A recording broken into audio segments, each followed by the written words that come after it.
Assalamualaikum dan salam Terakku Sayang, bersama saya Fatin Syahira Rosti. Memulakan berita malam ini dengan memfokus kepada kenyataan media daripada pejabat Premier Sarawak yang menyatakan Premier Sarawak Datuk Patinggi Tan Sri Dr. Abang Abdul Rahman Zohari Tun Dato' Abang Openg menasihatkan semua pihak agar tidak mengeluar sebarang perbelanjaan untuk penerbitan iklan berkaitan ulang tahun kelahiran beliau pada 4 Ogos ini. Pejabat Premier Sarawak pada Rabu memberitahu Premier Sarawak ambil maklum mengenai niat murni pihak-pihak yang ingin menyiarkan iklan ucapan tahniah khususnya di dalam surat khabar sempena hari lahir beliau yang ke-72. Dalam kenyataan itu, Datuk Patinggi Tan Sri Abang Zohari berharap mereka mengelak membuat iklan sedemikian memandangkan ekonomi semasa masih dalam keadaan sukar dan terdapat juga keperluan untuk membendung kesan inflasi. Jelas kenyataan itu lagi, Premier Sarawak bagaimanapun menzahirkan penghargaan di atas keprihatinan semua pihak terhadap sambutan hari lahir beliau. Beliau mula menceburi bidang politik pada tahun 1977 dan pertama kali menjadi ahli Dewan Undangan Negeri Adun pada 1981 setelah memenangi kerusi Dun Satok. Sepanjang perkhidmatannya dalam dunia politik, beliau telah menyandang pelbagai jawatan dalam Kabinet Sarawak yang antaranya termasuk Menteri Pembangunan Perindustrian, Menteri Pelancongan, Menteri Perumahan dan Urbanisasi serta pernah menyandang jawatan Timbalan Ketua Menteri setelah dilantik pada tahun 2016. Datuk Patinggi Tan Sri Abang Zohari pula dilantik sebagai Ketua Menteri Sarawak ke-6 pada 13 Januari 2017 di mana jawatan tersebut ditukar kepada gelaran Premier Sarawak berkuat kuasa 1 Mac lepas setelah mendapat kelulusan Dewan Undangan Negeri pada 15 Februari 2022.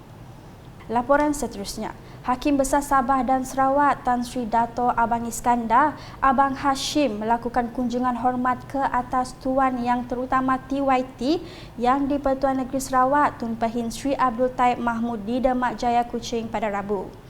Pertemuan selama lebih kurang 30 minit itu adalah bagi mendapatkan pandangan serta persetujuan TYT berhubung beberapa makluman yang berkaitan dengan perkhidmatan kehakiman dan perundangan di Sarawak yang menyentuh perlembagaan persekutuan termasuk pelantikan hakim dan sebagainya.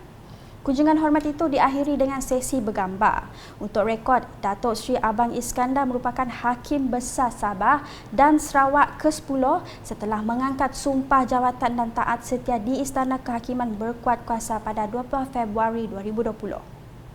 Berita selanjutnya, Jabatan Kebajikan Masyarakat Sarawak JKMS telah membantu menyelesaikan sebanyak 706 bantuan segera dari tahun 2019 hingga 2022 membabitkan peruntukan sebanyak RM207,000.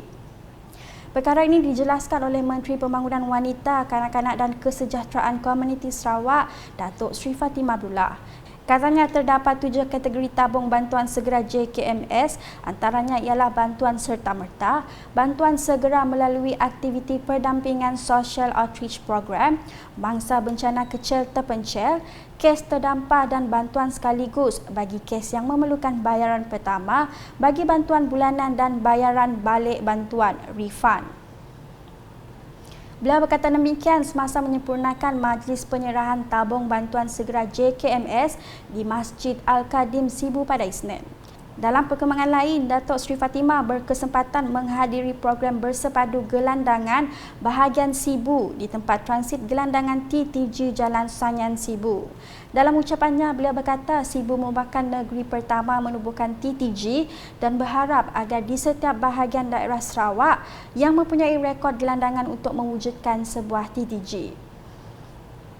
Hasrat kami di kementerian ialah untuk melihat di setiap bahagian yang mempunyai rekod gelandangan untuk mempunyai TTG. So Sibu is fortunate because we have a strategic place to become the TTG, and not only that, we have people who are very supportive, from the resident to the DO, local council and NGO as well as the community.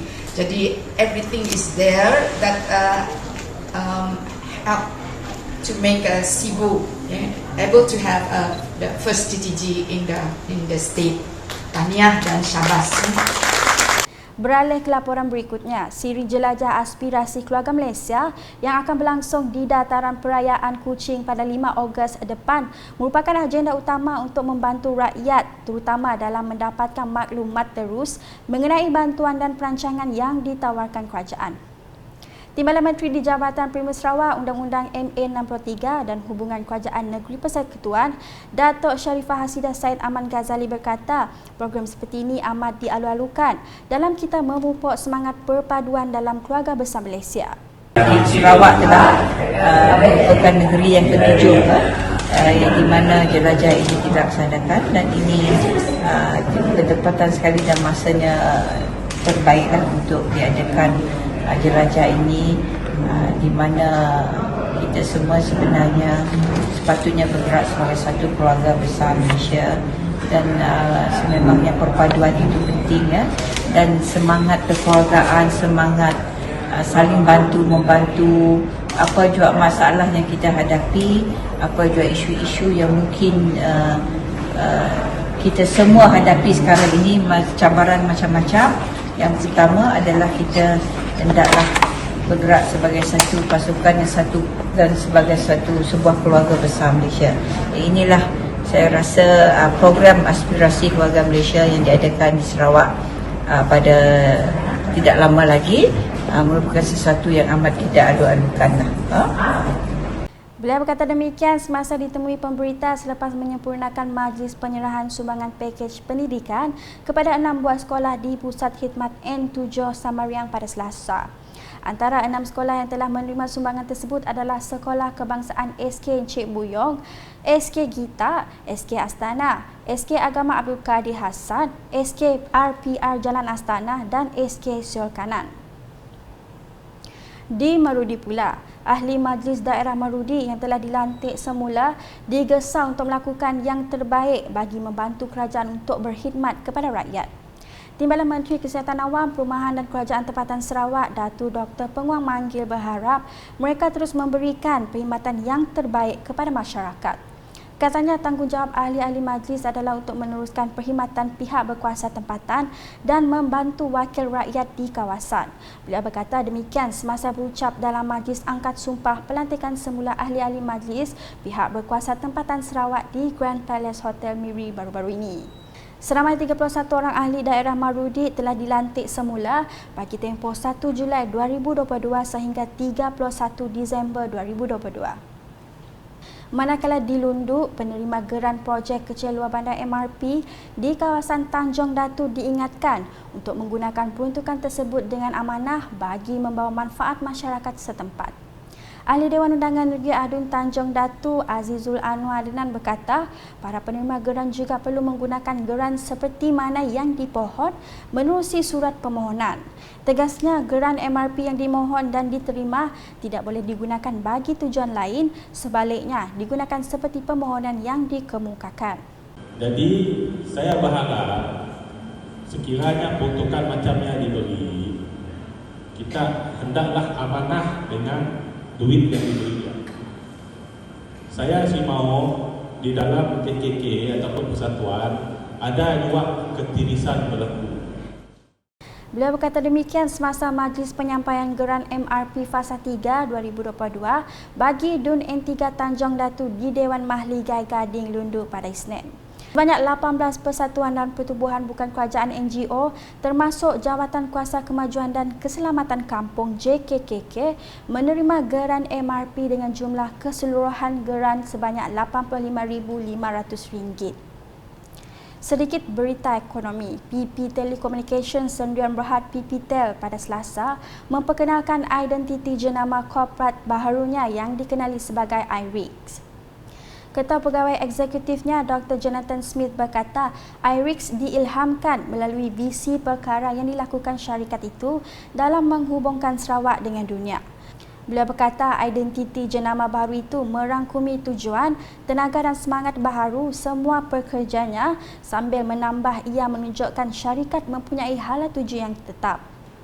Beliau berkata demikian semasa majlis pelancaran jenama korporat yang baharu di Pusat Konvensyen Borneo Kuching BCCK pada Selasa. we need to build our business case based on the global market as well. So we are going to be, that Kuching is so well positioned in Southeast Asia. We actually form the shortest route between East and West Indonesia, so big population centers. We also if you draw a straight line between China and Indonesia, we're not far off that either. We're a shorter route than the existing routes.